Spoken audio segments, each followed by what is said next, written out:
you can never be woke enough. That's the problem. It keeps going. It keeps going further and further and further down the line. And if you get to the point where you capitulate, where you agree to all these demands, it will eventually get to straight white men are not allowed to talk. Right. Because it's your privilege to express yourself when other people of color have been silenced throughout history.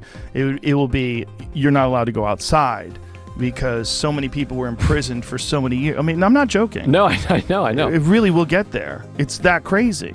You know, we just got to be nice to each other, man. And there's a lot of people that are taking advantage of this weirdness in our culture, and then that becomes their thing.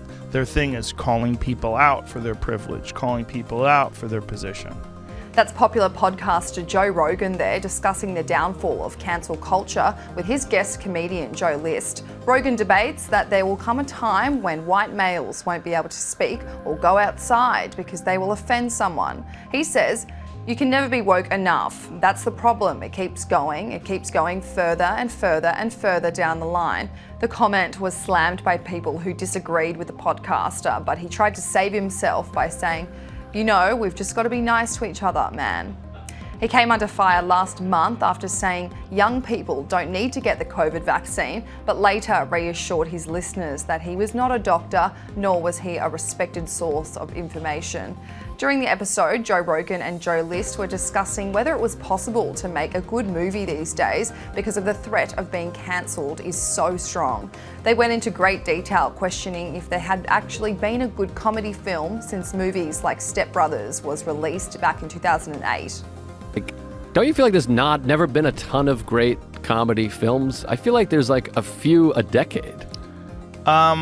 It's hard to do a movie like I watched Step Brothers the other night. It's another movie you could never do today.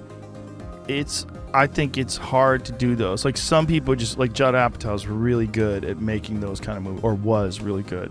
I don't know if he's made one of those kind of movies in a while, but those like really ridiculous, over-the-top movies, but the language and the subject matter, and it's like the stuff that they talk about and say to each other, I just don't think you can do that today. Or if you did do that, you would face a tremendous amount of criticism.